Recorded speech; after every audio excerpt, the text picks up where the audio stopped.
And now, Kerby Anderson. Thank you for joining me. Tomorrow is Super Tuesday, and it has arrived.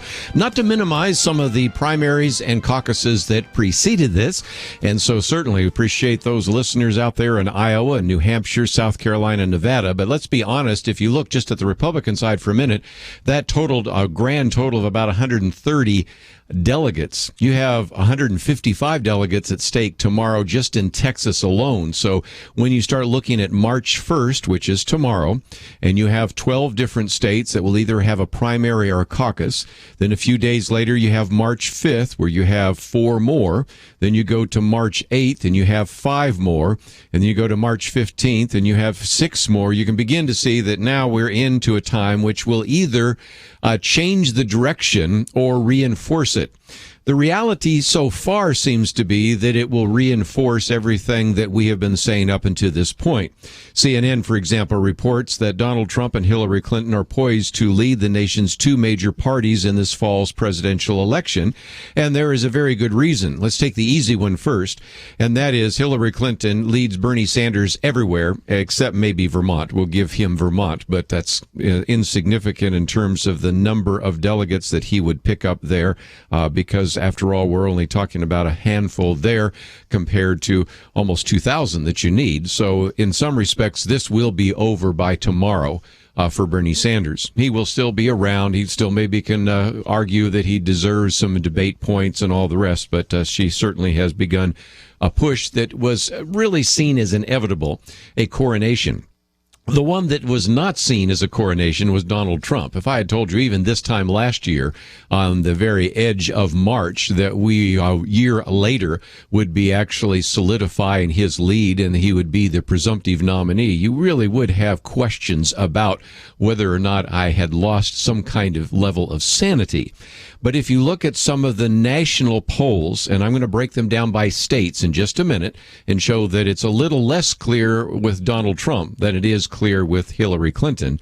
Nevertheless, when you start looking at some of these issues, you can see that we are certainly dealing with some polls that are suggesting that indeed he will be the nominee.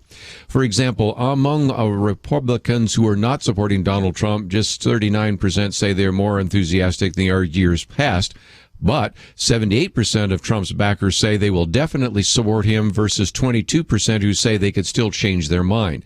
Pretty solid in terms of his support. And when people are talking about in national polls, maybe even have 49% of likely voters, likely Republican voters, I might say, that is certainly the case. He is certainly viewed as the candidate in the field who would be most effective in solving the country's problems. When asked about this, 51% for Donald Trump, only 17% for Ted Cruz, only 13% for Marco Rubio, only 10% for Ben Carson. As we open up the phones, you can obviously disagree with other people that have filled these out and answered these polls, but nevertheless, it shows you a little bit that is certainly the case. Back to the Democratic side for just a minute, because we're not going to spend a lot of time there today. Hillary Clinton tops Bernie Sanders 55 to 38% in the newest poll. So again, you are dealing with 2 individuals that, if you look at it nationally, seem like they have it locked up. And we'll break it down now by a couple of states. Since we have 12 states, I apologize for a few of you that are in states which I will not mention, but let's take a few. Let's go first to the state of Georgia, 76 delegates at stake. And if this recent poll that has come out is accurate, and it's an NBC poll, seems to be of the most likely Republican primary voters, those who either have voted or will vote tomorrow. Donald Trump is 30%, Marco Rubio and Ted Cruz are both at 23%. So again, of those 76 delegates, if they're proportionally divided, and it's a little bit complex in every one of these states, but if he would, that he'd get at least a third of those. And interestingly enough, both Cruz and Rubio get almost a quarter of those. So that still keeps them in the running. And remember this, because in a few minutes I'm going to talk about how maybe the delegate lead by Donald Trump is a little bit overstated. But certainly for those of you listeners in Georgia, every poll seems to suggest that Donald Trump will win as they count the votes tomorrow night. Let's move to Tennessee, one of the other places where we broadcast. And in this particular case, we're talking about 58 delegates at stake. Donald Trump has a much more commanding lead there. 40% of the individuals who were likely Republican voters said they are going to vote for or already have voted for Donald Trump.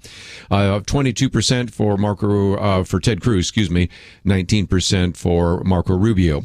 And I have left out on some of these others. Usually when I leave out Carson and Kasich, it's because both of them are less than 10%. In the case of Georgia, both of them were 9%. In the case of Tennessee, 9% Carson, 6% Kasich. So we'll get to one more, and that would be the state of Texas. That is 155 delegates, and this is the one state where I think you can say with some certainty that Ted Cruz will win. He has a pretty significant lead. 39% of likely Republican primary voters said they will vote for Ted Cruz in Texas. Only 26% for Donald Trump, 16% for Marco Rubio, and again, Kasich and Carson less than 10% for each one of those. Just to fill it out, just to mention the Democrats, looking at those three states, when we look at Georgia, Hillary Clinton has 64% to 30% for Bernie Sanders. When we look at Tennessee, she has 60% to 34% for Bernie Sanders. When we go to Texas, she has 59% to 38% for Bernie Sanders. There's never a time where Bernie Sanders has even 40% of the vote, and there's only one where Hillary Clinton ever has less than 60% of the vote, and that's in the state of Texas. So it is pretty obvious now that she is indeed going to win. And of course, I've only talked about those three states, but let me again remind all of you that this is important.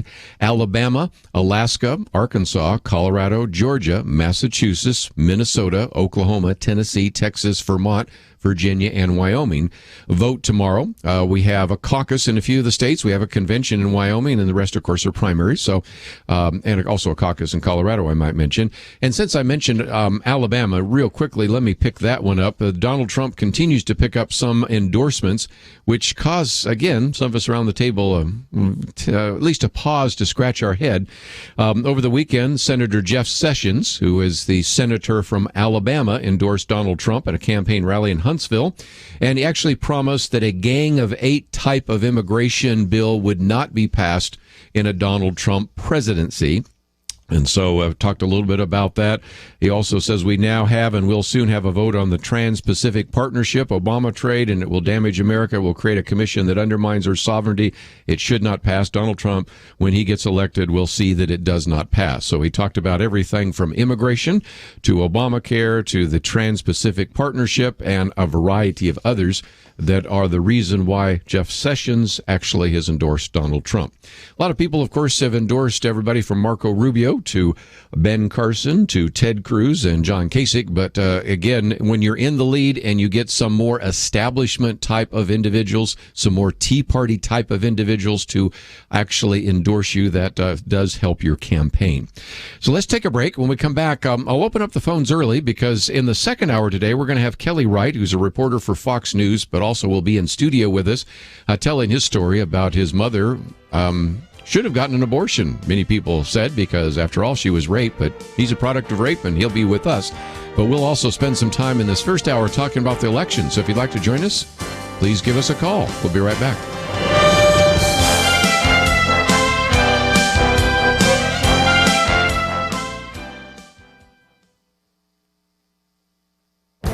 This is Viewpoints with Kerby Anderson. Democrats have been trying to make the case that the Republican leadership in the U.S. Senate should immediately hold hearings so that they can confirm another justice to the Supreme Court. The arguments would be more convincing if it weren't for the fact that their previous actions contradict what they're now saying.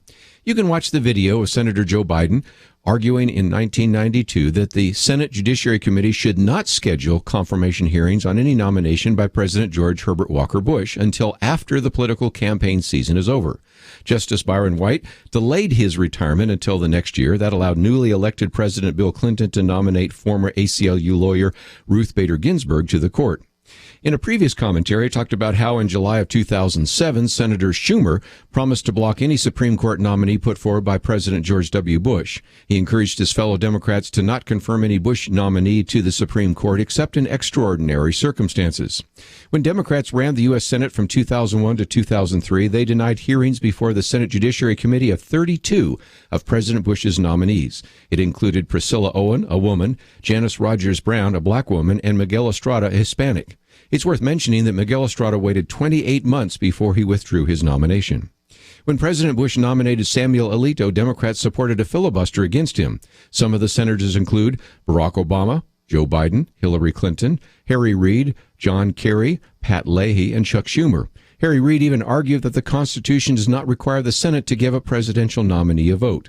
It does make it hard for the Democrats to now argue that Republicans must give the president's nominee a vote. I'm Kerby Anderson, and that's my point of view.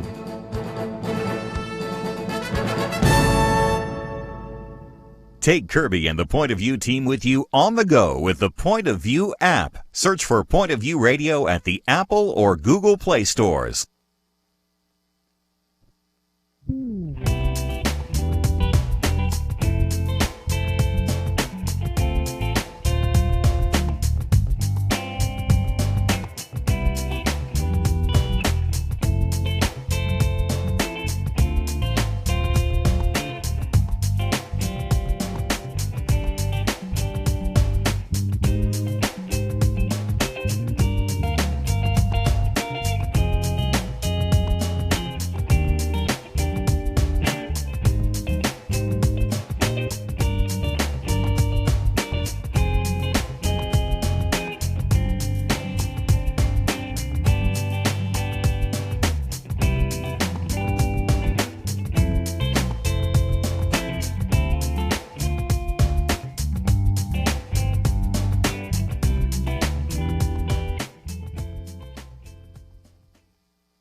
You're listening to Point of View, your listener-supported source for truth. Let's open the phones if you'd like to join our conversation. 1-800-351-1212. Many of you from those 12 states perhaps would like to call in and tell me who you're going to vote for or what is happening on the ground in your particular community. We'd love to hear from you. 1-800-351-1212. Let me, for just a few minutes, read a piece that came out on Trump's delegate lead is overstated. Interesting post here, and we'll talk about that for just a minute. Also, interestingly enough, Max Lucado, who's been on the program with us before, he's been in studio a number of times, a good friend of this ministry, posted something a while back on the Christian Post. You don't really ever hear him addressing political issues. I mean, when you think of political pastors, you think of, a couple of pastors either in the past, like Jerry Falwell or Adrian Rogers or somebody like that. You certainly did never put Max Lucado in that category, probably all the way on the other side. So that is certainly an issue to talk about something he posted that has gone viral, and all sorts of people are talking about that. Does Donald Trump pass the decency test? So I want to read from that. And also some people talking about different strategies about whether or not they can stop the Donald Trump juggernaut. We'll get into that in just a minute. But a lot of it gets back to this issue of delegates. Remind you again that you need 1,237 delegates to win the Republican nomination, because they're 2,472. So simple math there. Donald Trump has 81. And our writer here talks about the fact that as of today, 118 delegates have been awarded out of a total of 2,472. We're only 5% of the way into the voting. Donald Trump needs 1,237 delegates to clinch the nomination. He actually has 81, which means he's just 7% of the way to the total he needs. The author then says, calling this game for Trump would be like calling the NCAA college basketball championship after the first minute and a half of gameplay. And so what he's saying is let's let this play out a little bit. And is it possible that, given the fact that there's going to be some up and down, even if we assume that indeed Ben Carson and John Kasich drop out after tomorrow night, I guess I should say, which I'm not sure they're going to do, by the way, then you really are down to a three-man race. Is it still possible that this thing goes all the way to the convention? And that's exactly what are some of the numbers here in this particular piece, which, again, we can post if you'd like to read it, because what he did was put together a spreadsheet which calculates where the race takes us if our three leaders hang in there until the bitter end. He said, I've spent hours on thegreenpapers.com figuring out state-by-state delegation allocation rules so that you don't have to. I had no idea there were so many subtly different ways to round numbers, but it seems like every Republican Party has its own rounding rules, and now I know them all. I'm not going to share the whole spreadsheet with you because it's enormous. I'll just share with you the basic results. And his assumption is that we're eventually going to end up with a three-person race. Whether that happens today, tomorrow, a week from now, a month from now, somewhat is the case. Then he said, I'm not going to go into all the technical details, so I'm going to take the simplest, most pessimistic assumption I could, that neither candidate, that is Cruz or Rubio, ever wins a primary state after today. That's not a very likely possibility, since it looks quite likely like at least Ted Cruz will win Texas tomorrow. We can debate about whether or not Marco Rubio wins his home state of Florida, but let's leave that. But again, it still assumes, scenario assumes that Donald Trump never gets an actual majority to vote for him, but still wins every single state from here on. In other words, as long as Donald Trump is never over 51% and nobody in the second tier, which would be Cruz and Rubio, ever win, this is the scenario. So how long would it take, given that really pessimistic scenario, that indeed Donald Trump finally wins and pulls together the requisite 1,237 delegates? You might say March 1st? Well, of course not. March 15th? No. What about after some of these, winner-take-all? Because we have quite a number of winner-take-all states. And some of you might even want to ask some of the individuals that are in your particular state, because after all, Florida's winner-take-all, Illinois' winner-take-all, Missouri's winner-take-all, Ohio's winner-take-all, to mention just a few. But we'll leave it at that. But even with that, he says that if you use his most pessimistic scenario, only by June 7th do you at least have the possibility that Donald Trump actually wins the nomination. And that's the very last day of the primaries. For those of you in California, Montana, New Jersey, New Mexico, North Dakota, South Dakota, you know that because that's when you get to vote. What that means is that for some of you, especially the people out there in California, you've never really had a chance to make a difference. But if indeed Marco Rubio and Ted Cruz stay to the end and keep siphoning off some votes, it could go that long. The reality is sometimes you run out of money, sometimes you run out of emotion, sometimes you simply give up. But I thought that was an intriguing analysis, especially as we are going to be, especially on Tuesday and especially Wednesday, counting the delegates. Let me, if I can, give you a chance to join our conversation, 1-800-351-1212. But I thought just before we take a break here, I was going to read from Max Lucado. You don't really get a sense that Max Lucado is kind of a political guy, not anything of the sort. But he wrote recently, as a father of three daughters, I reserve the right to interview their dates. Seemed only fair to me. After all, my wife and I spent 16 or 17 years feeding them, dressing them, funding braces, driving them to volleyball tournaments and piano recitals. A 5-minute face-to-face with a guy was a fair expectation. I was entrusting the love of my life to him. For the next few hours, she would be dependent upon his ability to drive a car, avoid the bad crowds, and stay sober. I wanted to know if he could do it. I wanted to know if he was decent.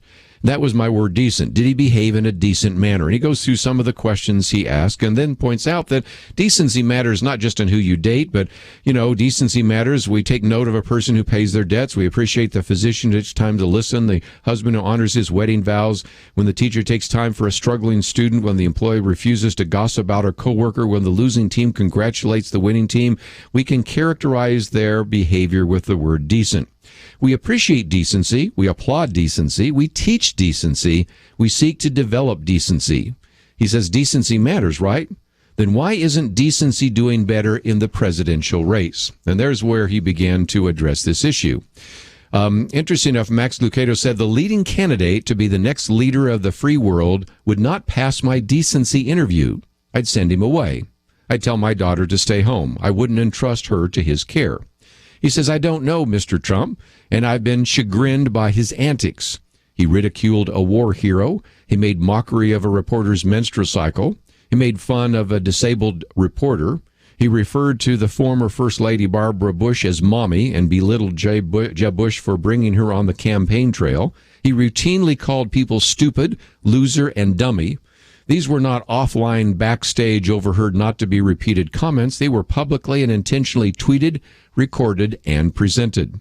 Such insensitivities would even be acceptable, he says, it wouldn't even be acceptable even for a middle school student body election. But for the Oval Office, and to do so while brandishing a Bible and boasting of his Christian faith, he says, I'm bewildered both by his behavior and by the public support of it. The stock explanation for his success is this: he has tapped into the anger of the American people. As one man said, we're voting with our middle finger. Sounds like a comment for a gang fight rather than for a presidential election. Anger-fueled reactions have caused trouble ever since Cain was angry at Abel. We can only hope and pray for a return to decency. Perhaps Mr. Trump will better manage his antics, worthy of a prayer for sure. Or perhaps the American people remember the key role of the president to be the face of America. When he or she speaks for us. Whether we agree or disagree with the policies of the president, do we not hope that they behave in a way that is consistent with the status of the office? Then Max Lucado ends by saying, as far as I can remember, I never turned away one of my daughter's dates. They weren't perfect, but they were decent fellows. That's all I could ask. It seems that's all we could ask for today. So Max Lucado, he even points out in one follow-up interview in the Christian Post that, he sent this note originally to Donald Trump and said, I'd be glad to meet and talk about it or even get your perspective, but obviously did not hear. And so it's a piece that a man who's not really known for addressing political issues went viral. And certainly if you'd like to read more, it's in the Christian Post. Does Donald Trump pass the decency test by Max Lucado? Let's take a break, and if you would like to join the conversation, let's open up the phones. 1-800-351-1212. 12 different states tomorrow on the docket, and they're going to have a chance to determine, in large part, who will be the next president of the United States. It's pretty obvious that the nominee on the Democratic side will be Hillary Clinton. Who will be the nominee on the Republican side? One of those two individuals will become president. We'll be back right after this.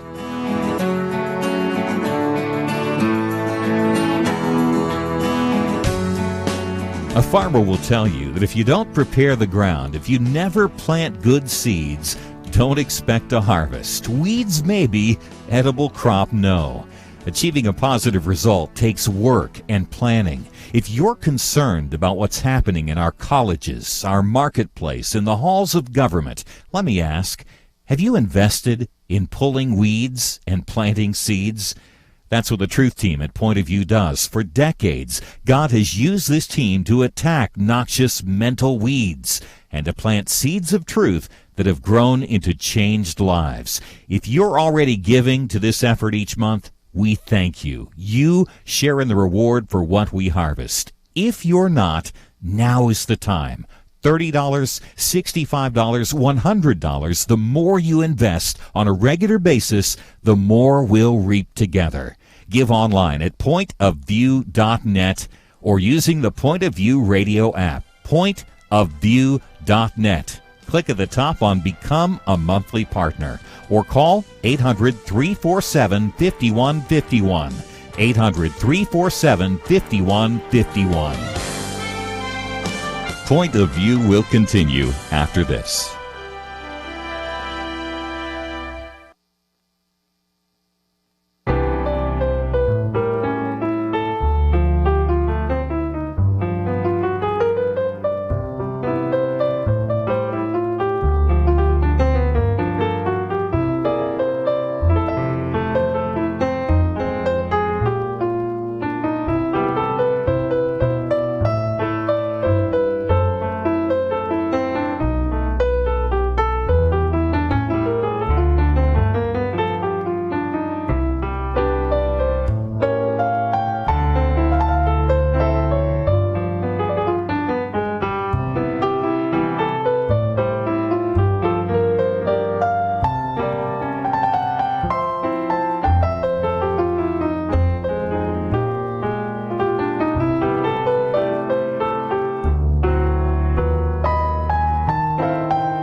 You are listening to Point of View. The opinions expressed on Point of View do not necessarily reflect the views of the management or staff of this station. And now, here again is Kerby Anderson. I'd like to join us, 1-800-351-1212. Put a few things on the table, and certainly the question about the delegate lead, and if indeed that is the case, James Henney, who has written about that, that means for the very first time, some of you out there voting in June, and I'm thinking particularly of our California listeners, when you vote June 7th, it's always over, and yet there's 172 delegates at state in California, so that's really important. And so California, Montana, New Jersey, New Mexico, North Dakota, South Dakota, they're suggesting that it would take till then, if indeed Marco Rubio and Ted Cruz stayed in, even if they didn't win any states, and it looks like Ted Cruz will win at least Texas tomorrow, you can extend it to that point, and that seems only fair. I feel so sorry for the people at the end of the line, since so much is decided by people at the front of the line. And so if you'd like to join the conversation, maybe express your opinion about some of the candidates, tell us how you're voting, or some of the other issues you think are relevant, we are going to give you that opportunity. So let's go first to Georgia. Opportunity to vote tomorrow, and 76 delegates at stake there. So, Rachel, what would you like to add to the conversation? Hi, I appreciate your show so much, and I have to say, I was listening to the commercial that came on just before you came back, and it gave me so much hope and peace, because it's really easy for us to forget to turn our eyes back to Jesus and remember that he is the one on the throne. So I wanted to say that first. But my concern is that Donald Trump will win. So I really wanted to talk to and appeal to any of your voters who may still be desiring to vote for Donald Trump. Please, please look at the platform and look at the policies of Dr. Carson. They are so, I almost feel like, because I've been following Dr. Carson for so long, I almost feel like Donald Trump copied a lot of what he said. I've been following Ben Carson since 2011, and my daughters, I homeschool my kids, and my daughters and I used to say, wouldn't it be wonderful if he ran for president, because he's so constitutionally literate and has such great ideas for policies for this nation. But I will be praying hard, and I would appeal to any of your listeners who are still leaning towards Trump to just reevaluate. You might like him, and you might be looking at some of the things, he might be voicing your anger, and finally someone is talking loud enough that people are paying attention. But pick up a few of Dr. Carson's books and just look at some of the ideas that some of the other guys have, and just pray that the Lord will lead you. Thank you for your show, Kerby. Thank you, Rachel. And I just might mention that he has received a high marks and accolades for three things. Certainly his health care policy, and that sort of came out the other night in the debate. Number two, his tax policy, which was one of three that received the highest marks from the Wall Street Journal. And then his 7-point plan on defeating ISIS, or at least three of Ben Carson. Again, if the polls are accurate, only about 9% of people in Georgia say tomorrow they will vote for him, but we'll find out.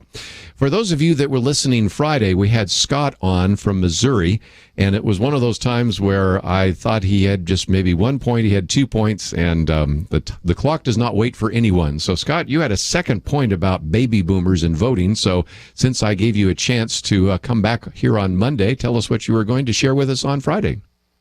Thanks, Kerby. Well, this is sort of anecdotal, but, what I'm hearing Trump saying is suddenly he's advertising his Christianity, and I'm not judging whether he's a Christian or not.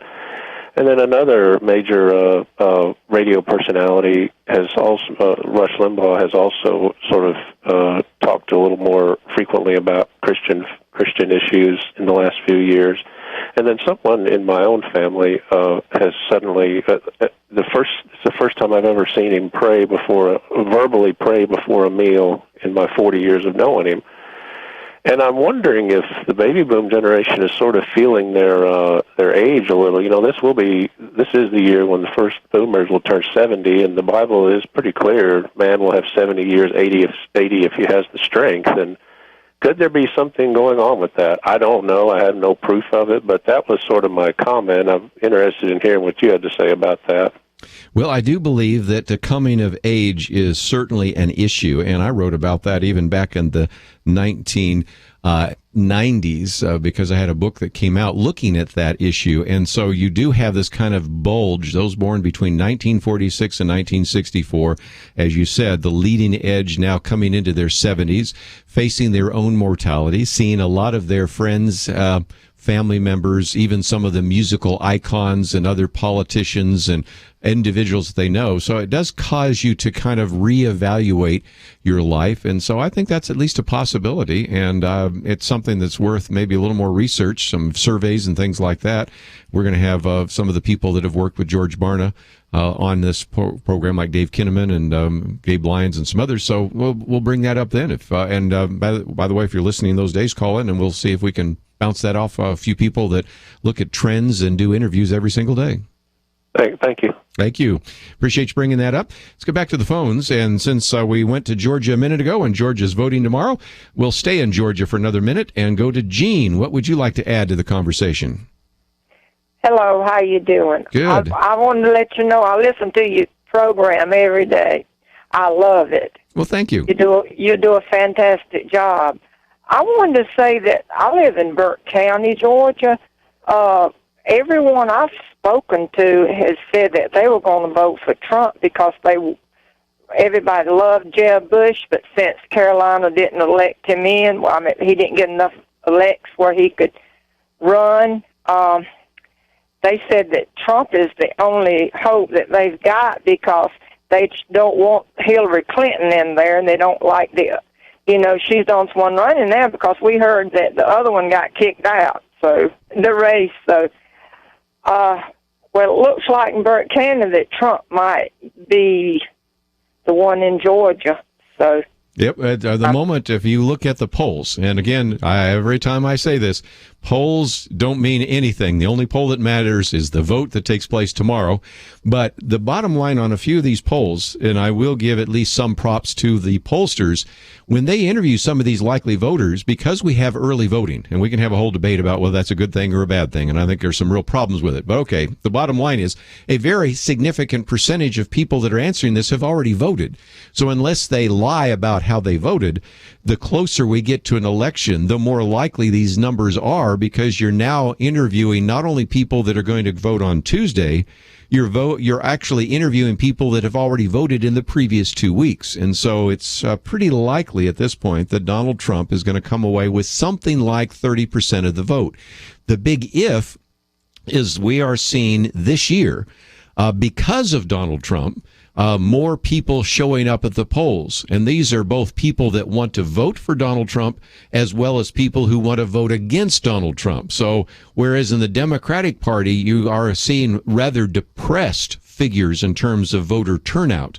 You don't have the Barack Obama enthusiasm that you had 8 years ago. And let's face it, Hillary Clinton doesn't bring that same level of enthusiasm. Bernie Sanders brings some of it, but he doesn't have enough people to bring that number up, because he's going to lose very significantly tomorrow. But when you look at these, the only real question we have is how many people who usually are not likely Republican primary voters, how many of those people are going to show up tomorrow? And if high percentages of them do, then on races that are somewhat close, that could make a difference. The reality is that the three examples I gave you, and again, I know we have listeners in all sorts of states, but I just used Georgia, Tennessee, and Texas, and I dug into those numbers a little bit. The lead that Donald Trump has in Georgia, 17%, because he's got 30%, 23%, and 23% for Cruz and Rubio. When you go to Tennessee, it's an even larger number now. It's basically 18%. Well, it's even more than that. It's 18%, excuse me. He's got 40%, and then Cruz has 22%. And the only place where it's reversed is in Texas, and that's a pretty substantial lead, too. A reality that Ted Cruz probably has 39 or 40% to Trump's 26%, Rubio's 16%. So these are starting to become somewhat fixed numbers now, but you never know, and that's why you have an election. There are always some questions about this. And so when we come back from the break, going to take your phone calls. Let me just mention, we'll have Kelly Wright in studio And we might keep a few of your calls here because, after all, he's a Fox News reporter, and he certainly can address some of these issues with me. But then we do certainly want to hear his testimony, just a phenomenal testimony that we want to have you have a chance to hear. And since he was in town, just thought it would be great to bring him in the day before the election. Number one, maybe to talk about the election, but number two, to tell his story, which is an incredible story. And so you'll have a chance to hear that as well. If you can't get through in this first hour, we'll take a few calls in the second hour. We will devote an enormous amount of time on Tuesday and, as you might imagine, on Wednesday to looking at the Super Tuesday election. So don't give up. And as you saw just a minute ago, Scott, who didn't get a chance to get all his points in on Friday, called in on Monday, and I'm pretty good about honoring those commitments. But let's take a break. We come back, we'll take some more phone calls, give you a chance to address some of these issues, many of which we've put on the table, and you can read some of these articles we've talked about on our website, pointofview.net. We'll be back right after this.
Now, back to Point of View, your listener-supported source for truth. Let's go back to the phones, give you a chance to join our conversation today. Let's go to North Carolina, WLGP. Tracy, what would you like to add to our conversation today? I would say in the past I've called myself an evangelical, but if evangelicals are really voting for Trump, I no longer want to be called an evangelical. I do not want to be lumped together with such a misguided group. Well, I'm sure there are going to be a whole lot of other people that'll say something like that as well. Let's give a few more of you a chance to join our conversation. We'll head up to New Hampshire, which, of course, already voted, and that was 23 delegates. But Vinny, WSEW, I think you had a question for us. Yes, Kirk. First, I want to thank you for your program. I really do appreciate your efforts. I wanted to thank you for taking my call again. And in the way of disclosure, I wanted to first say I'm a true conservative Christian voter from New Hampshire, and I'm not a huge Trump fan. So having said that, what would happen in this scenario where the three leading candidates, Marco Rubio, Ted Cruz, and Donald Trump, all go the distance to June 7th, and Donald Trump earns in excess of 1,000 delegates, and Marco Rubio and Ted Cruz both garner 600 or 700 apiece? What happens if they go into the convention and decide to join forces, and one of them magnanimously joins the other one as a running mate? Do the delegates get accumulated on that ticket, or how does that change the complexion of the Republican convention? Sure, because I wanted to answer that. It's also a question of what happens if indeed John Kasich drops out, or Ben Carson drops out. Of course, Jeb Bush has already dropped out. Between them, they have 14 delegates. That probably won't matter too much. But again, Carson's going to pick up some, and Kasich's going to pick up some. And if no one has the requisite 1,237, then after that first ballot, indeed, then they are no longer pledged to any one individual. Now, there are a couple of scenarios, and you've raised that. If indeed, let's say, it's hard to imagine, but let's just assume that Donald Trump makes his peace with Marco Rubio and says, Marco, I really need you. I've said a lot of horrible things about you, but I really need you to actually be my vice presidential nominee. Then Marco Rubio could tell his own delegates, those 600 delegates, that they on the first ballot are to vote for Donald Trump, and then he would go over. So that would be the way that would play itself out. If indeed nobody makes any deals, then by the second ballot, they could vote for whoever they wanted to vote for. And so you could, at that point, have everybody say, we don't think Donald Trump's the winner. We don't think Marco Rubio's the winner. We think Ted Cruz is the winner. And all sorts of people then, in an open second ballot, vote for Ted Cruz, and he becomes the nominee. So that's how it would play out. It hasn't played out that way in almost 50 years, but that is indeed what could indeed happen. Well, frankly, I'd rather see Marco Rubio go as Ted Cruz's running mate. I had my choice. That's a possibility that one could pledge to the other. They aren't getting along very well either. You know, those scenarios all made a lot more sense about a month ago. They don't make as much sense now. I do wonder if indeed you had a Ted Cruz president and a Marco Rubio vice president, or switch it around, whether that would be enough. But the fact is, as some of our people are saying right now, I haven't gotten to some of those yet, the fact that neither of them are dropping out makes it a lot easier for Donald Trump to maybe continue on. But that's why I showed you that delegate lead could, with certain scenarios, go all the way to June 7th, and that is something we've never seen before. Our poor listeners out there in California, or even people in Montana, New Jersey, New Mexico, North Dakota, South Dakota, usually all they're doing is voting for the person that's already the presumptive nominee. So we'll see how that plays out. Let's take a few more phone calls as well, and we'll go now to Janet in Georgia, WLPT. What would you like to say? Yes, I just wanted to thank you for taking my call, and I listen to you every chance I get. One thing that has me really concerned that I would beg the voters in Georgia to consider is, right now the media is kind of going softball on Donald Trump, and I don't trust the media. And I'm afraid that if he should secure the nomination and run against Hillary Clinton, we all know who the mainstream media is going to back. And they haven't, pulled too many skeletons out of his closet yet. I know he's refusing to come up with, like, his income taxes or his financials. He says that he has, but, then he says he's been audited every year. And I just think that there are so many things that they can pull out if he wins the nomination, to throw the country off, to get Hillary more support. And I would just beg the voters in Georgia to think about that. I mean, he may seem, strong now, but if they pull everything out of the hat and start really hardballing him, and like they did Sarah Palin, then very well the Democrats could take the presidency again. Well, again, he's figured out in ways that surprised all the other traditional candidates that this is a media-sensitive kind of environment, and it's a 24/7 media environment. So saying something outrageous gets you a lot more time. And if you look at this, Donald Trump has not had to spend the kind of money that some have spent because he's got all this free airtime. They've covered his press conferences. They have allowed him to call in to programs and all sorts of things that other candidates have never done and never been allowed to do. So in some respects, the media has been the creation of the Trump phenomenon. And I think you're right on target. The media will be the destruction of the Trump phenomenon later on. And so I think that's another, wise evaluation of indeed what is taking place. Let me real quickly, just before I run out of time, I'll go to Missouri this time, KNEO. Katie, I'll let you be the last word in this hour. What would you like to suggest that we think about just before we take our first break here? Well, I know there's an old proverb, and it says, he that promises too much means nothing. So I think that would very well apply to Donald Trump. And, Abraham Lincoln also said, if you, the people, remain right and true and honest, you cannot be betrayed. The power of the government is temporary and fleeting, but yours is as eternal as the principle of liberty. So if we want to do what's right, we have got to be diligent, and we have got to listen to what the Bible says and just follow it. Well, I appreciate your phone call. Yeah, thank you for your wise admonition from the book of Proverbs. We're going to have, as I mentioned, Kelly Wright, who will be in studio. He is a general assignments reporter for Fox News, but also wanted him to tell his own testimony, which is powerful. And, of course, we'll take some more phone calls. Let me just mention tomorrow will be Super Tuesday, so the first hour we'll certainly kind of get a little bit of a look at how the election is going. And then in the second hour, we have Josh McDowell and Sean McDowell with us talking about their new book. And I think you're going to really appreciate some of the things that they have to say there, because it is a really powerful look at the beauty of intolerance. And so we're going to talk about political correctness a little bit in that second hour. And then, of course, on Wednesday, we'll have all sorts of coverage about how Super Tuesday turned out. Look ahead to, for those of you in some of these states in, say, March 5th, that will be voting, Kansas, Kentucky, Louisiana, Maine. Looking ahead also to some other states that will be voting March 8th. That's Hawaii, Idaho, Michigan, and Mississippi.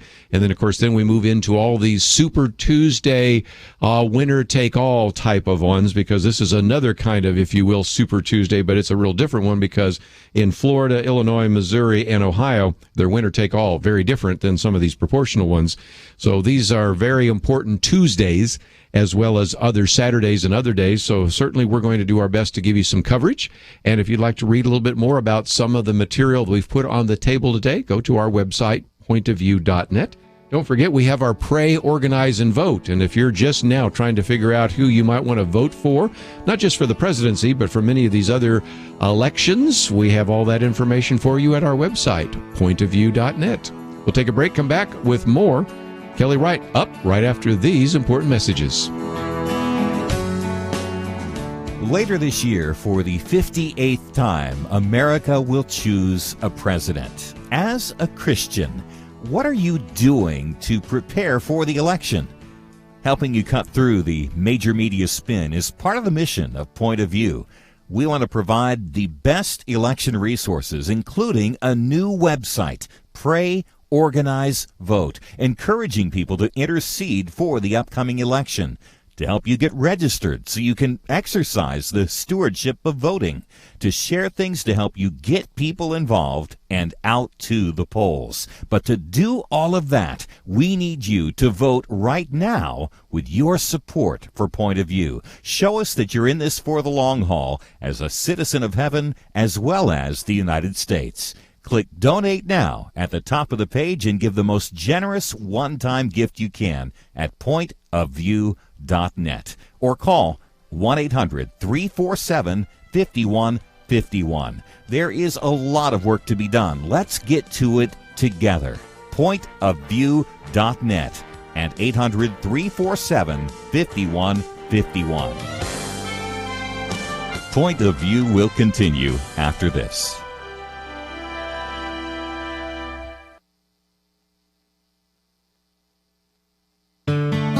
I just thank God for y'all. I listen to you every day, truly. I wanted to thank y'all for everything you do each day to inform Christian families and our community about the things we can do, and just the way you're so informative. I listen to you daily and love you guys and appreciate you so much.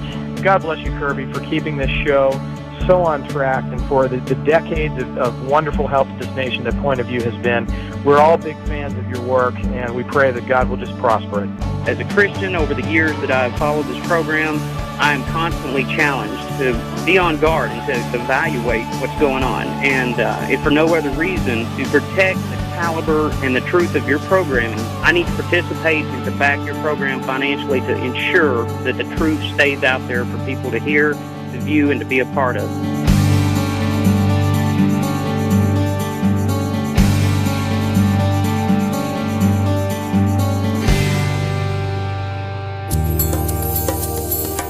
This is Point of View Radio.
Hi, this is Kerby Anderson. You know, each day we take on the tough issues and provide a biblical perspective to them. The topics we cover are wide-ranging.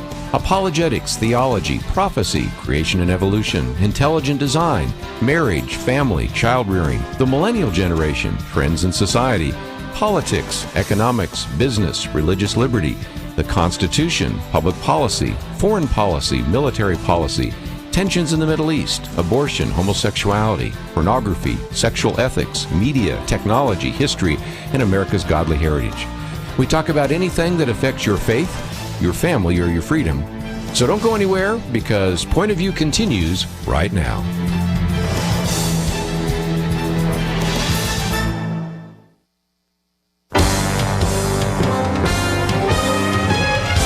Across America, live, this is Point of View.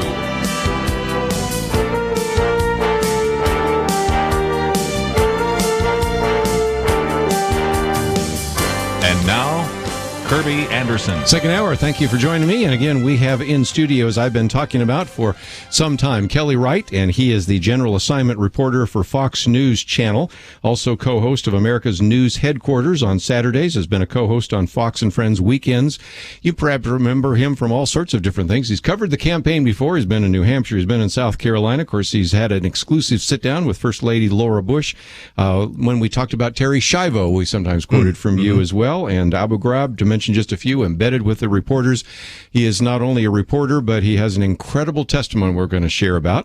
He's also a worship leader and a musician. I got your CD here, so you're just a man of an incredible talents, and it is a blessing to have you in studio with us today. It's a blessing to be here. Thank you for having me, Kerby. Let me take one leftover phone call from the last. Actually, I have a couple leftovers, and along the way we'll maybe take some, but I think Joy in Arkansas, KCMH, had a question, and I always like to try to answer some of those since we were talking about the delegate count. So, Joy, you have the floor. Yes. If, let's say, John Kasich and Ben Carson do drop out after tomorrow, or maybe one of the others drops out, what happens to the delegates that have been committed to them? Well, again, And first of all, Jeb Bush had 4, so he's dropped out, but they're still technically pledged to him. 4 to Ben Carson, 6 to John Kasich. We're only talking about 14. But after tomorrow, I suspect that Ben Carson will pick up some more, John Kasich will pick up some more, and they are pledged to them. Now, what oftentimes happens is that when they get to the convention, especially if somebody like a Donald Trump or a Ted Cruz or Marco Rubio has the requisite 1,237 delegates, then they release them, and they can then vote with whoever they want to, or vote for the presumptive nominee. But at the moment, they still have 14 delegates that are not committed to one of the top 3 in the Republican Party. And so they are still committed. And if they don't release them, then at least on the first ballot, those 4 that are supposed to be pledged to Jeb Bush are supposed to vote for Jeb Bush. And many times they still do. Okay. I didn't know whether they would endorse somebody and the delegates would go to that person, or whether it was by the state, depending on the state, or what. Lots of times they pick the delegates, and I've been in some of those where I actually have known people that were delegates. They are so true that they're not going to change. I mean, this is not something where they've got a coin flip. Well, I could vote for him. Usually they're really good in the campaign of making sure the delegate is a hardcore supporter of those individuals. And so that doesn't change too often, but I can tell you all sorts of examples of that. But we're going to cover some other things, so I appreciate you giving us a chance to try to answer that question. And it came up earlier when we were talking with Vinny from New Hampshire about some of the delegates. And Kelly, this reminds you of a couple of years ago, because you were covering the campaigns, weren't you? I was. Very busy, very active, from Iowa all the way to the Republican convention, the Democrat convention. Quite a busy year that year. Yes, and you don't want to do it ever again, right? No, I wouldn't say that. There's really something magical and energetic about being on a campaign trail. And this particular campaign, though, has been crazy. So I'm grateful to be sitting in the anchor chair this time. I would say, sir. Yeah. Well, it is just a delight to have you here on the program. And one of the things I've said early on is I'd love to have you tell your testimony. We have been privileged over the years at Point of View, and I've been doing this for about 30 years. And in 3 different studios, I've always at least once or twice had an individual sitting across from me who was conceived as a result of rape. And when I oftentimes have people saying, well, shouldn't we have an exemption for abortion on the basis of rape or incest or something something like that, I always say, well, it would be hard for me to sit across from, and I mentioned some of those individuals' names, and say, well, you shouldn't have been born. And even last, a couple of weeks ago when I was in Hungary, I was teaching a whole class on Christian ethics, and there they were asking that same question. If you don't mind, I'm going to use another name, because as people hear your story, just an incredible story. Would you mind sharing that with us? Sure. It isn't just my story. There's also, if I could point out, Israel Houghton, who, of course, is one of the most prolific songwriters in Christian music today. His mother had a no in her spirit and would not go down the path of having an abortion. To Israel Houghton, having gone through a life where she was embroiled in a lot of difficult situations. She overcame that through faith in God and Jesus Christ. And the result is Israel Houghton, one of the best, I think, praise and worship leaders on the planet today. And God had purposed that in his life, even going back to the time that he was conceived in his mother's womb. And she wasn't raped, but she was involved in a situation that was frowned upon back then. She was involved in an interracial marriage or an interracial relationship. And the young man took off, and she continued to toe the line herself, keeping her faith in God. In my case, a young 16-year-old woman befriends the wife of a pastor, not her pastor, but a fellow pastor in the community in Hagerstown, Maryland. And she's living in the small portion of the predominantly black community in this particular town. Yes. So a lot of people, they know everybody. It's a small town. And one particular afternoon, she was supposed to go shopping, a Saturday afternoon, and she was supposed to go shopping with this pastor's wife. When she arrived there, the pastor's wife had already gone downtown. And, of course, downtown back then was a big thing. It was like, oh, yeah, we're going downtown. We're going to shop together and have a great time. It's almost equivalent to going to the mall today. And a lot of people would have enjoyed that. And certainly this young lady at 16 was looking forward to that. When she arrived to that home, the pastor said that the wife had already left. Yes. And invited her in. And what happened then should have never happened, but it did. He sexually assaulted her. He raped her. And the whole time she's thinking, why is this happening? How is this happening? Do I fight, or do I just let this be done and get out? And so much going through her mind.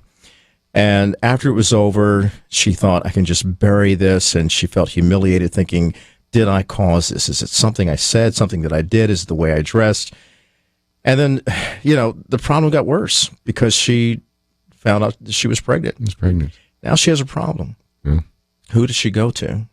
Who can she tell the truth to and let the world know that she was raped by a pastor or a pillar of the community? And she's thinking, well, I can't go to the police. They'll question things. Why did I wait before coming? They'll question me. Would be my word against the pillar of a community. Right. It's not going to fly. So she begins to pray, because she realizes that she has no one to trust in except God. And at this tender age of 16, she places all of her trust in God, and her mother is constantly bombarding her, saying, who did this to you? Who's the father? I want to have a word with his parents. And she's realizing this could go sideways in a hurry if my mother knows the truth, and it would be an explosion, and I would look very funny. So basically, if I go through this situation, I'm going to have to go through it with God and God alone. And one day she arrived home. Her suitcase was there. Yeah. She asked, why is my suitcase here? Yeah. Well, my grandmother wanted to say, we're going to fly you to Nebraska so you can have an abortion. Yeah. And my mother said, God is telling me this is the only child I'll ever have biologically, and I'm not going anywhere. And 5 days after her 17th birthday, she gave birth to me. Yeah. Incredible story. Let's take a break. When we come back, we have a lot more to talk about. Kelly Wright with us, and perhaps you've seen him on Fox News, and perhaps you maybe even wanted to ask him some questions about this incredible story. And we got to figure out a way for you to come and sing for us, too, because you're just an incredible, gifted individual in that regard as well. We don't do much singing on this, though, but we will continue our talk show and also give you a chance to join our conversation if you'd like. 1-800-351-1212. We'll be back right after this.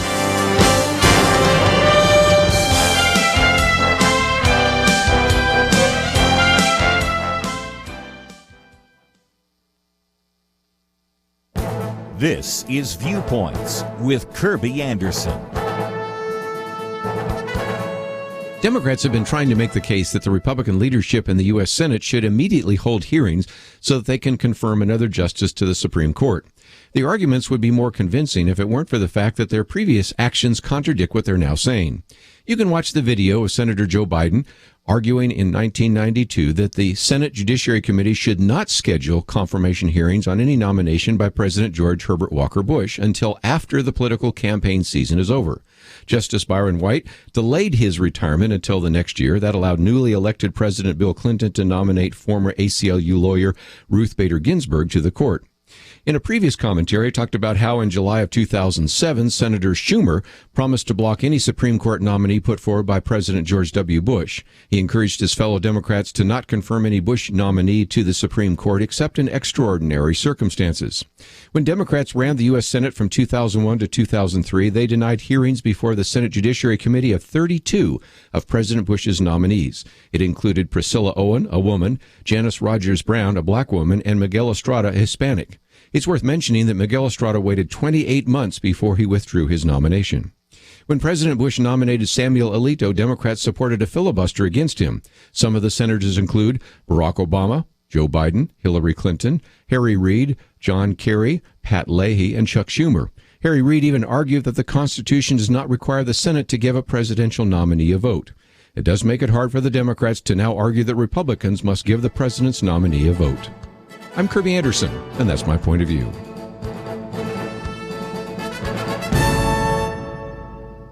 Take Kerby and the Point of View team with you on the go with the Point of View app. Search for Point of View Radio at the Apple or Google Play stores.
You're listening to Point of View, your listener-supported source for truth. Privileged to have in studio with us today Kelly Wright, a general assignment reporter for Fox News Channel, and you probably have seen him in many different venues over the years, 700 Club as well, all sorts of different ways in which people have seen you. And you used to listen to this program when you were at Virginia Beach. I did indeed. You came into the studio anyway, so that's really something. So it's just great to have you here. We have a lot of friends in common, and if you have comments or questions about some of these pro-life issues, that is one of the topics of many. And really, there's not much we can talk to you about that you don't know something about in terms of all the political issues and all the rest. So if you'd like to join us, 1-800-351-1212. But talk about this because I've seen you in video before talking about how God has used this as an incredible platform to speak to the issue of life. And this is, I think, a great concern because in a society today that values life on one end, and look at all the abortions we've had, or I'm talking to a man that covered Terry Schiavo, devalues life on the other end. We really need to come back to this idea of the sanctity of human life, don't we? Well, life is precious. It's a God-given gift that we have, and every day we should cherish that gift and try to develop that gift of life and understand that if we are breaking that divine code and order that God has created for life, we are doing a grave injustice not only to the sanctity of life, but also to ourselves as a race of people, as a people who need to grow and develop all that we can be. And if we're taking that life away, we're not doing ourselves any favors at all. In fact, I think we're enraging ourselves and building ourselves up for a huge letdown.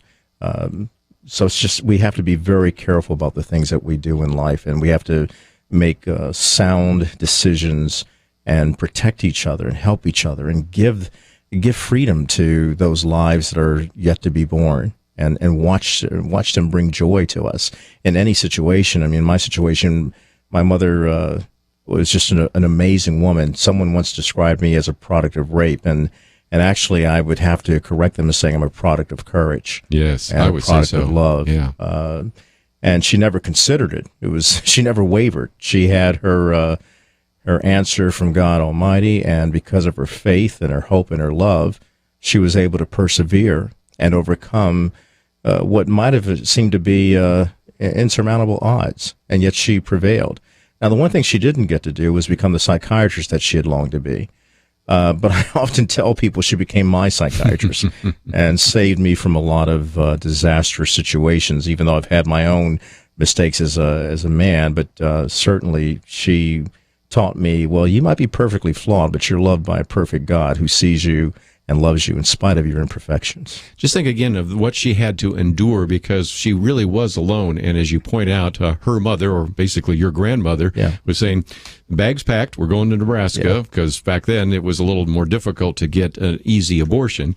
And she had to say no. And when all of a sudden you are not able to talk about what the pastor did to you, it's almost like the scarlet letter, if you think about that, and then not being able to have the support of your mother, that she really did have an enormous amount of courage. Well, and not just the courage, but also the perseverance to withstand the slings and arrows of just outrageous talk and gossip. Sure. How did June get knocked up? That's the way they would say it, and who's the father? These are from friends of hers, friends who turned against her saying, you're pregnant, how could you do this? And Mom was a very brilliant student, so she had a huge future ahead of her, and she sacrificed a lot of that to be my mom. And the greatest sacrifice is when you can lay down your life for someone and for a friend, and certainly she laid down her life for me to build up my life.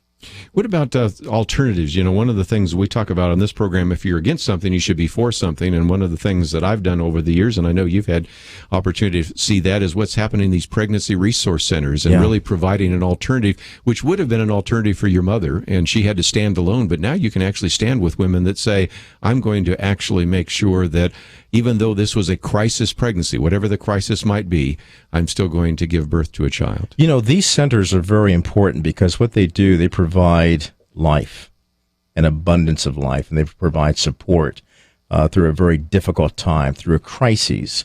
And they are making a direct intervention into that crisis and helping that young woman, that young girl, or that young man deal with this situation together, or to help her go it alone, and they provide the resources to help the young lady overcome the odds that are against her, and the education, because education is important as well, the information and the inspiration. And as a result of that, that young woman has the capacity to say, I can do this.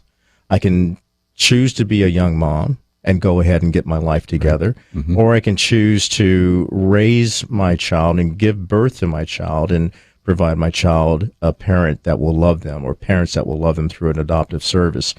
I think these are incredible services and resources that so many young women can turn to instead of the alternative of getting rid of that gift of life. Yeah. Any concerns that you have about what we've been talking about over these last few months with Planned Parenthood, whether it's candidates saying it's a wonderful organization or whether it's finding out the sale of body parts? It seems to me that those are some stories that really need to be covered even more effectively by the mainstream media. Well, the stories are being covered. We certainly cover them at Fox News, and we'll continue to cover the stories as they become available. I don't want to give any comment to those particular issues because I am a reporter. Sure. I can talk about my personal life, but there are issues out there that still need some investigative work, and Congress is looking at it. And of course, we're not sure how it's going to turn out. There are those who'd say so many things, and I just don't want to comment on it because I am a reporter. I want to keep some objectivity. And people might say, well, how can you be objective when you went through this yourself? Well, I didn't, because Mom didn't have a Planned Parenthood to turn to. Yeah. She had a planned God to turn to, who planned out her life. And some people might question that. Well, how can I say that? Well, because it's my life. I've watched my mother live it and then give it to me so that I too could live in a way that would give me faith, hope, and love to endure all the certain things that I've had to endure and overcome as a young man trying to grow up and live a good life as a father, a husband, as a child of God, as a child of June Lorraine Overton Wright, who's my mom. Sure. Any possibility that people can contact you? Because first of all, I've got your CD here, and I'll hold it up for the camera for people to see, but also whether to have you come sing, whether you have your testimony. I know that you're in town because of a speaking engagement, and I always like to make that available to some of our listeners out there because of the great testimony that you have to share with others. Well, they can contact me through, I'll give this out, Good Newsman 55 at at gmail.com. Let me give that to you again. Goodnewsman55 at gmail.com. I've been doing a lot musically lately. Yes, you have. Stemming from the Huckabee Show, and as a result of that, the Metropolitan Room in Manhattan has asked me to come by and do some shows with them as well. So it's a departure of, because actually at the Metropolitan Room, I'm doing gospel, I'm doing jazz, and I'm also performing R&B smooth so that we can really entertain people. I talk about relationships. I talk about relationships in marriage, relationships with faith. And it was an interesting show. Basically, people were saying they were entertained, but they were also uplifted and inspired. So that's the beauty of being able to. Yeah, thank you. And that particular CD, Goodness and Mercy, that's all gospel. We recorded that in Nashville. I'm very humbled by that because a lot of good people came in and participated in that. We're working on another CD now that's more jazz and soul. Because I realize that the platform of entertainment can also be a platform of inspiring people and bringing them some hope at a time when things look so dismal, and bringing them joy at a time when things are so sorrowful, and reminding people that life, liberty, and happiness is not just the American way, it's the global dream that we all have, and we get that from God, who loves us with faith, hope, and love. Well, let's take a break, and then I see we have a couple of phone calls, and you'd be willing to take a few more phone calls. Okay. And we'll talk about some of those have to do with everything from the campaign to issue about babies and saving babies in the womb. So certainly a lot of the topics that you can address. If you don't want to do it, I can, because I'm not a reporter, and I'm kind of paid, if you will, to have an opinion or two, and I'm sure we could probably eke a few out for you as well. Okay. We do have more information about Kelly Wright on our website there, so you can click on that particular button, and that will take you to his information at Fox News. Of course, he just gave you his email, so you got all sorts of ways that you can find out more about him, and I would encourage you to do so, because here is an individual with an incredible testimony and ongoing opportunity as a general assignment reporter, as well as the co-host of America's News Headquarters, to mention just a few of places where he's been involved, and also a great musician, singer, and even a worship leader, at least I guess former worship leader, right? Former one, yes. Yeah, so, Open Door Chapel, Virginia Beach. There you go. So we're going to take a break, and we'll take some more phone calls. 1-800-351-1212. Certainly pro-life issues on the table. And, of course, if you have any comments about Campaign 2016, we recognize that we're kind of in that window, especially with Super Tuesday tomorrow. So let's take a break. We'll come back with your phone calls right after this.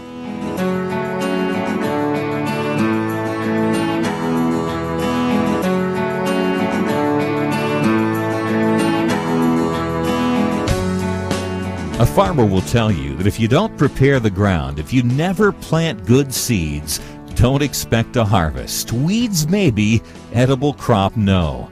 Achieving a positive result takes work and planning. If you're concerned about what's happening in our colleges, our marketplace, in the halls of government, let me ask, have you invested in pulling weeds and planting seeds? That's what the Truth Team at Point of View does. For decades, God has used this team to attack noxious mental weeds and to plant seeds of truth that have grown into changed lives. If you're already giving to this effort each month, we thank you. You share in the reward for what we harvest. If you're not, now is the time. $30, $65, $100. The more you invest on a regular basis, the more we'll reap together. Give online at pointofview.net or using the Point of View radio app, pointofview.net. Click at the top on Become a Monthly Partner or call 800-347-5151. 800-347-5151. Point of View will continue after this.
listening to Point of View.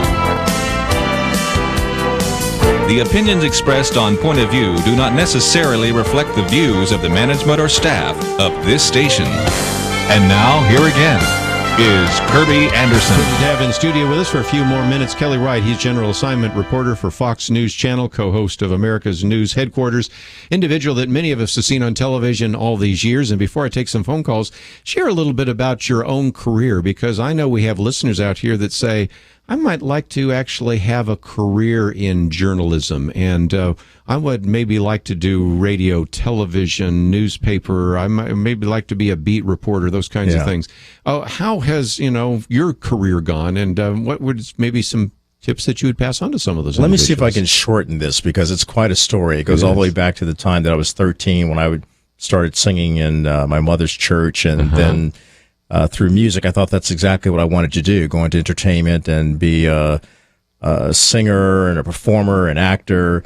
And Mom knew a lot of people in the industry, in the communication industry, radio and TV, and she would have them come in and talk to me as mentors. And then she would expose me to the profession of journalism, broadcast journalism. Yes. Very smart lady. And so when it came time to go to college and I chose Oral Roberts University, prior to that, I started working as a DJ, as a radio announcer at the age of 16. And my mother began to say, why don't you continue to do your music, but focus on communication arts, focus on journalism. Communications will always be with you. It's always going to be a part of your life, and then you can make music as an avocation. And I followed her advice and the advice of some very smart people in the industry with her. She was a men's hairstylist and knew all these great, dynamic individuals who had done well in their professions. And so I followed that. And then I went on to Oral Roberts University. I studied communication arts, and then I entered into the United States Army, wherein I started developing shows and working with television and radio and newspapers in the Army. So the Army is what really served as my launching pad to get into television. When I got out of the Army after serving in Germany, I never looked back. I started working in television news and continued until this day. I'm at Fox News Channel, which had always been a desire of mine, going back to 1999 when Ben Kinchlow. Ben Kinchlow. He asked me in studio with us before. Ben asked me, what do you want to do with your career? Because I was working in local television in Hampton Roads. And I said, well, I love local TV, but I really want to try doing something on the networks. And he said, well, the only network you should really consider is Fox News. I said, well, I don't really know enough about them. And Ben, you know how he is. He said, here's this gigantic man. He puts his giant hand around me. He says, we're going to pray about it right now. So we prayed about it. And then that afternoon, another friend of mine who's now deceased, and Charlie Strictly, said the same thing. Yeah. And 2 years later, I lost my job. Uh-oh. So I'm thinking, thanks, guys, for the prayer. It really worked. But had I not lost that job and gone through 6 months of unemployment, I would never be at Fox News today, because I would have been under contract. And when Fox News approached me, they approached me from the standpoint of saying, we understand you're a good friend of Britt Humes. Well, I was shocked because Britt and I had only talked on the phone, and we only met once during the one of the last prayer breakfast events with President George W. Bush. And lo and behold, I get invited to New York, and I'm sitting down, I'm talking to then Vice President of Programming, Kevin McGee, and then I was told that I would never get hired until Roger Ailes met with me. And midway in the conversation, Kevin gets up and says, I'll be right back. And I'm, okay, that's fine. Is this something I said? And he said, Roger will be right in. So Roger and I, we sat down and spoke. And midway through the conversation, it was so unprofessional. I looked at Roger and said, I know you. And it wasn't based on, I know you because you're Roger Ailes. It was, I know you personally. Something has happened in the past where we've met each other. And Roger looked at me and said, yeah, come to think about it, I know you too. Well, when he was managing the campaign for President George Bush Sr., I was a young reporter at WWR TV in New York. And that's when I met him. And so we wrapped up the conversation. I remember him asking me, is there anything else you want to tell me? It's been a delight to meet you. I said, well, I'm a gospel singer and I'm a preacher. And so he said, well, thanks for letting us know that. That's good. And I left thinking, well, that was fun. Never going to happen. Never going to happen. Yeah. And they had called my wife to get in touch with me, and they told her, we like him, we're going to hire him. Well, my wife never told me. And she never told me because she wanted me to hear directly from them, so it would be so meaningful to me. And I heard from Kim Hume, who said, who was then our bureau chief in D.C., and it was I was so delighted. And I started working there in January of 2003. I've been there ever since, and it's probably one of the greatest places I have and will ever work at. Well, again, you talk about Britt Hume. I was just thinking about, I'm older than you are. Of course, I'm older than everybody I interview, it seems like. And when I was vice president of the student body in college, this is undergraduate, somebody said, we need somebody to introduce this guest speaker coming in who has been working with what was Anderson at that time, Jack Anderson. Yeah. And the guy that I introduced was Britt Hume. And he was still working with Jack Anderson, of course, and one of the other lessons I might pass on to anybody in journalism, never burn a bridge. Sometimes you meet somebody and 40 years later you cross paths with them. 20 years later you cross paths with them, so that's another lesson just what we figured out there as well. I have so much respect and love and admiration for Britt Hume, and he was really instrumental in helping me get there. But getting back to that prayer from Ben Kinchlow, that's what launched it. And it actually came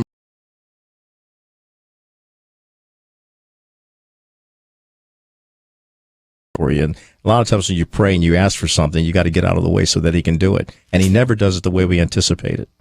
Well, great stories. Let me take a couple of quick phone calls here, and we'll go to Texas this time. Alan, I think you wanted to add something to our conversation today. What was that?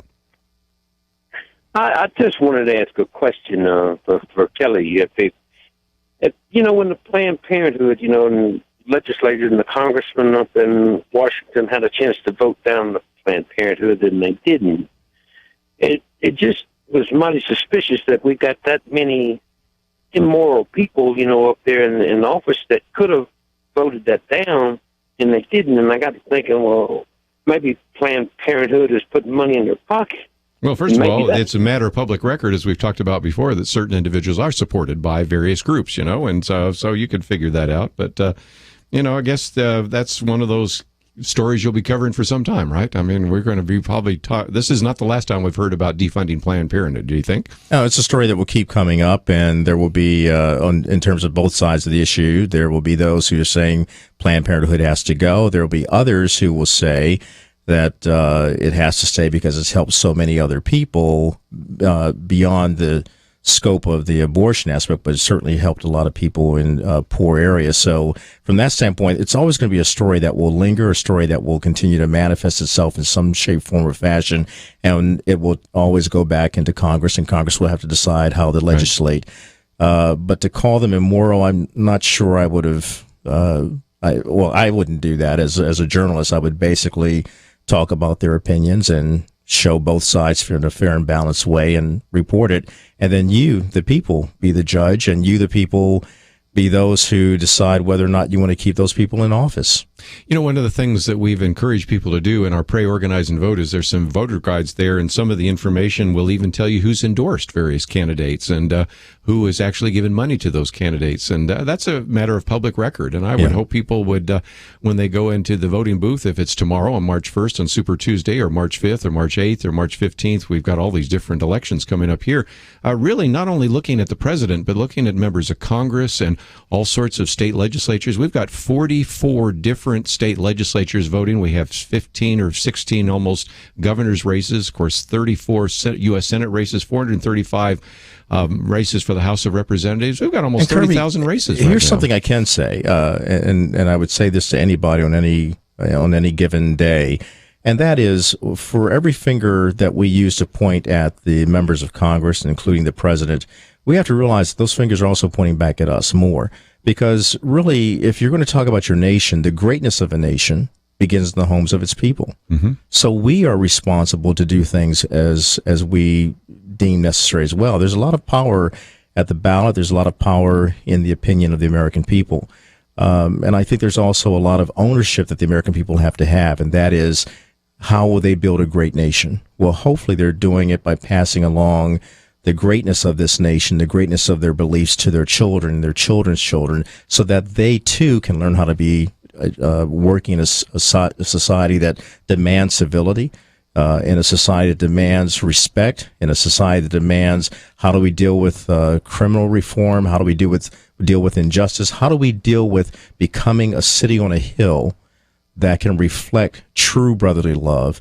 I go back to what we saw on the day that 9/11 took place, where we had members of Congress standing side by side and the American people putting the American flag out there. We need to get back to that sense of camaraderie and that sense of purpose and that sense of having value for each other. We'll take a break, come back with more right after this.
Now, back to Point of View, your listener-supported source for truth. For a few more minutes, and we have in studio with us Kelly Wright. We'll take another phone call and then wind down with some of his comments. But Scott in Oklahoma, what would you like to add to the conversation today?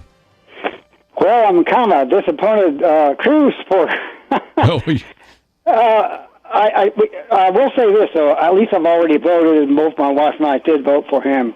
But I've noticed that he's gotten some really good endorsements from Oklahoma from men I really respect. Jim Inhofe, not him, at Rubio, from Inhofe. And also today I just heard that Tom Coburn had pledged his support to Rubio. And I was really surprised about both those supports.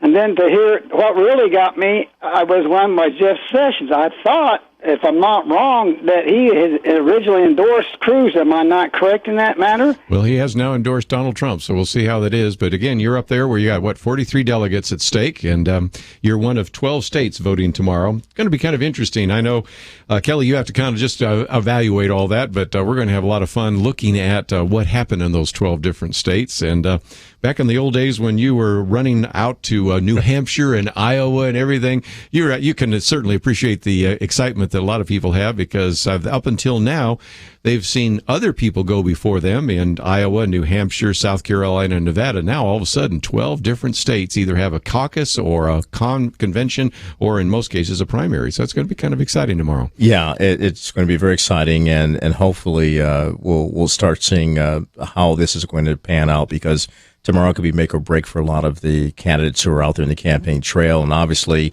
we'll be focusing on that. And Super Tuesday is a big super day for us at Fox News Channel. I guarantee if you watch it, you'll get all the information in a fair and balanced way with Megyn Kelly, Brett Baer, all of the reporters who are out in the field covering this. They're doing such a great work. And of course, this campaign, Carl.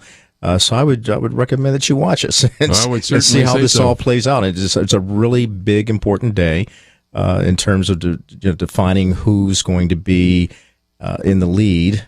And there's so many different ways we can look at this, but I'm not going to predict anything. I'm just going to wait and see. Although I was giving some of the polls, and that's one thing that's kind of interesting, Kelly, because I remember, again, I'm the old guy around the table, when you voted on that day. But now, because we have so much early voting, when they talk about Donald Trump winning Georgia or Ted Cruz winning Texas, you can say that with a little more certainty because we've had 2 weeks of early voting. So when you call some of these individuals and interview them, they're not talking about how they're going to vote. In many cases, you're interviewing people that have already voted. And so the only real question mark is how many people will show up. And on the Republican side right now, there are just a lot more people showing up than in the Democratic side like 8 years ago. How exciting that was, whether you agree to it or not. Certainly with Barack Obama and Hillary Clinton, everybody was showing up, and that's where the surge was. Now that's kind of depressed. The Republican side, there are people turning out to vote either for Donald Trump or against Donald Trump. It's very energized. It is so energized. Very energized. It's very electric, and it's really captured not just the imagination, but the mindset of those who really want to see a change in their country.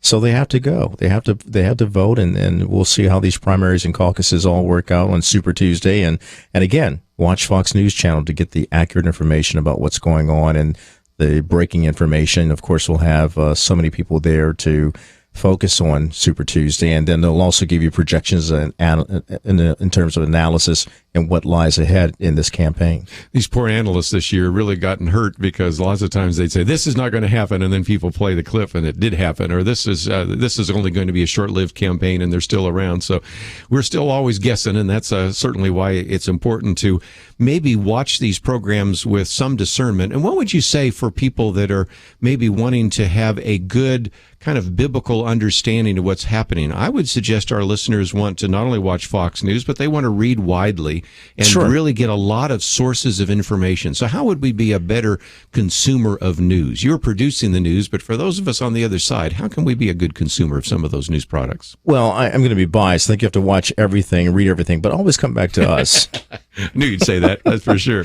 Always come back to us. But I bet you read a lot more than just what people are saying on Fox News. Well, if you're looking at things from the pure evangelical Christian or biblical perspective, I would have to go to the real core value and the real core ingredient of that faith, and that is the Bible. Sure. And I think if you look at things like 2 Chronicles 7:14, if my people who are called by my name will humble themselves, seek my face and pray, and turn from their wicked ways, from heaven I'll forgive their sin, I'll hear their prayer, and I'll heal their land.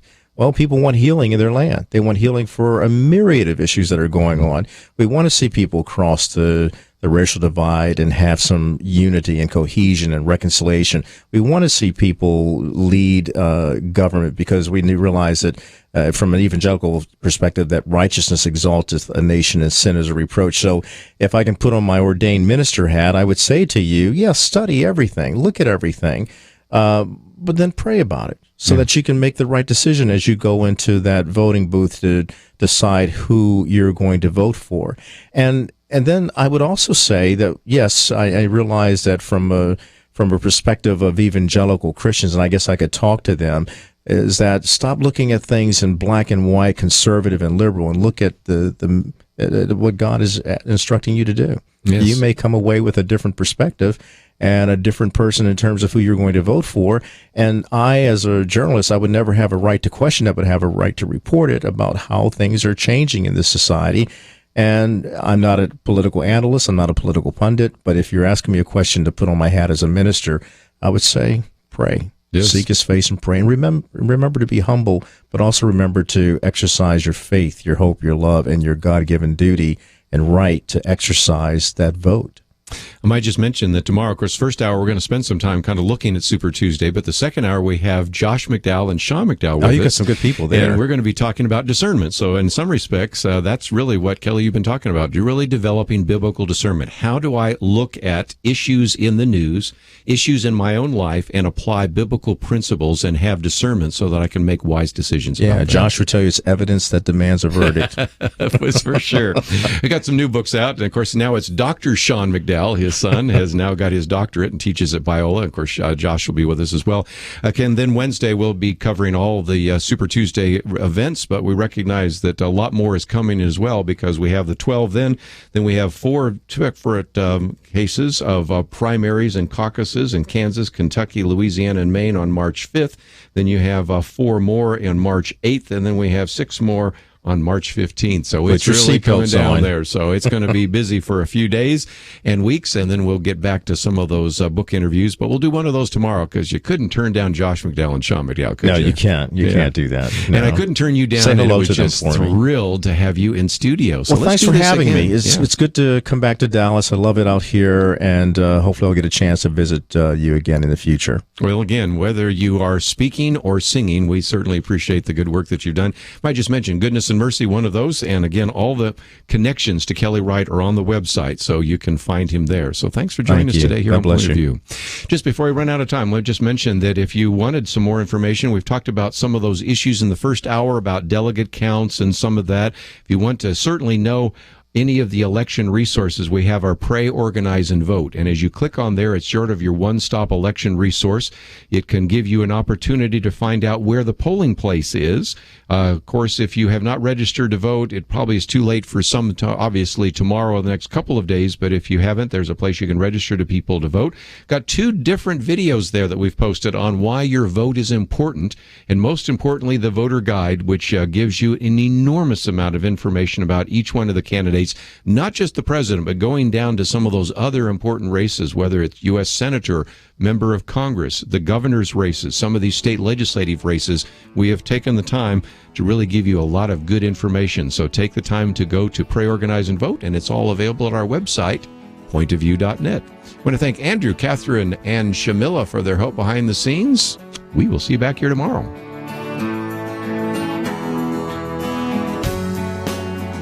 Later this year, for the 58th time, America will choose a president. As a Christian, what are you doing to prepare for the election? Helping you cut through the major media spin is part of the mission of Point of View. We want to provide the best election resources, including a new website, Pray, Organize, Vote, encouraging people to intercede for the upcoming election, to help you get registered so you can exercise the stewardship of voting, to share things to help you get people involved and out to the polls. But to do all of that, we need you to vote right now with your support for Point of View. Show us that you're in this for the long haul as a citizen of heaven as well as the United States. Click Donate Now at the top of the page and give the most generous one-time gift you can at pointofview.net or call 1-800-347-5151. There is a lot of work to be done. Let's get to it together.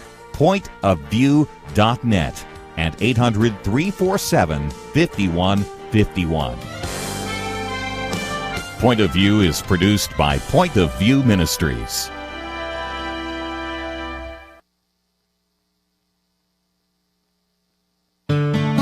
I just thank God for y'all. I listen to you every day, truly. I wanted to thank y'all for